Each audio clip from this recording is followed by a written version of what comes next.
ever get that feeling that you're not alone, even when there's no one around? That deep, sinking sense of dread that someone is watching your every move? I didn't believe in that feeling until the night I saw him. The clown. It was late past midnight, and I had just finished a double shift at the diner. My feet ached and my mind was in a fog, desperate for sleep. I was used to walking home this late, the quiet streets of my small town usually offering a weird sort of comfort. But that night was different. There was a heavy mist, the kind that clung to the ground and made the streetlights look like they were glowing through smoke. The whole world felt off. I took the same route I always did, passing by the closed shops, the occasional flicker of a distant streetlight, and the empty playground that stood between me and my apartment. Normally, I wouldn't have paid any attention to it, but that night something felt wrong. You ever get that strange pull in your stomach? Like a warning, telling you to look? That's what happened. I turned my head, and that's when I saw him. There, sitting on the swing, was a clown. At first, I thought it had to be a prank. Maybe some teenagers messing around or a leftover from some late-night party. But no one was laughing. No one else was there. He just sat, motionless, on the swing, his oversized shoes planted firmly in the gravel, his head hanging down so I couldn't see his face. The swing creaked slowly, almost in rhythm with my heartbeat, and I noticed how his hands hung limp, gripping the chains of the swing like they belonged to a lifeless puppet. I tried to convince myself it wasn't real. It was probably just some weirdo trying to scare people. My mind was racing with all kinds of excuses, but none of them made me feel any better. I kept walking, pretending I hadn't seen him, focusing on the sound of my footsteps hitting the pavement. But then, just as I was about to cross the street, I heard it. A deep, slow chuckle, faint but unmistakable. It was coming from behind me. I froze. My whole body went cold. Slowly, I turned my head, and the clown, he wasn't sitting anymore. He was standing now, one hand still holding the chain of the swing, his head cocked to the side, watching me. The dim light from the street lamp illuminated his face just enough to make out the garish makeup. But it was the smile that did it.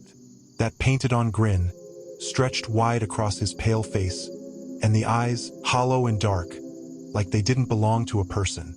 They locked onto me, unblinking, like a predator sizing up its prey.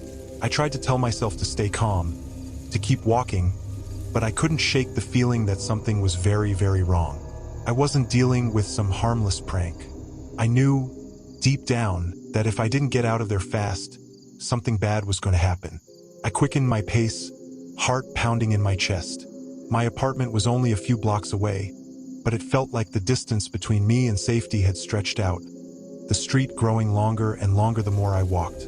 I kept glancing over my shoulder, and each time I did, he was closer. He wasn't running. He didn't need to.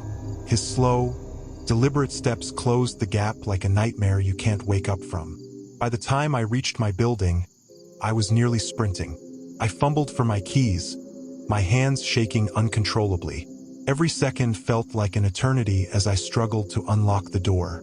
Behind me, I could hear the sound of his footsteps getting louder, closer. I finally got the door open and slammed it shut behind me, locking it with trembling hands. My chest heaved as I tried to catch my breath, leaning against the door, feeling the cold sweat run down my back. But then, just as I was about to convince myself it was over, I heard it. A soft, rhythmic tapping on the window. I live on the 3rd floor. I wanted to ignore it, pretend it was just my imagination. But the tapping continued, slow and deliberate, like someone knocking with just one finger. I turned my head toward the window, dread crawling up my spine, and there he was, the clown, standing on the fire escape, his face pressed against the glass, breath fogging up the window. His eyes, those cold, empty eyes, were locked onto mine. He tapped again 3 times, and then tilted his head in that grotesque, unnatural way, as if asking me to let him in. I couldn't move. My body refused to respond. I was paralyzed, staring at him through the glass, unable to scream, unable to do anything but watch. The smile on his face never wavered, but his eyes, they seemed to darken. Like the longer I looked, the more they pulled me in. It was as if he was daring me to move, daring me to make the wrong choice.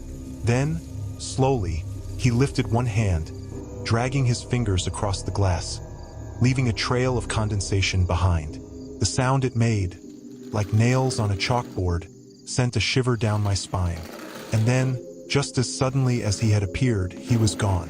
One blink, and he disappeared into the misty night, leaving only that trail of fog on the glass as proof that he had been there at all. I stayed awake for hours that night, sitting on the floor across from the window, terrified that he might come back. I didn't sleep, not that night, not for days. When I finally called the police, they found nothing. No footprints, no evidence that anyone had been on my fire escape. They said it was probably just a prank. But I know better. I saw him. He was real. And what terrifies me the most is knowing he could come back anytime. To this day, I can't explain what happened. I've tried to convince myself it was a nightmare, or a figment of my imagination brought on by exhaustion. But deep down, I know what I saw. I've moved apartments since then, but I can't shake the feeling that he's still out there, watching, waiting for the right moment to appear again. Every creak, every strange noise outside my window reminds me of him. And every time I pass a playground at night, I feel that same pull in my stomach, like he's still there, waiting for me to see him. If you ever feel like something's watching you, don't ignore it. Trust your instincts, because sometimes the things that go bump in the night aren't just in your head. And if you ever see a clown in the middle of the night, run.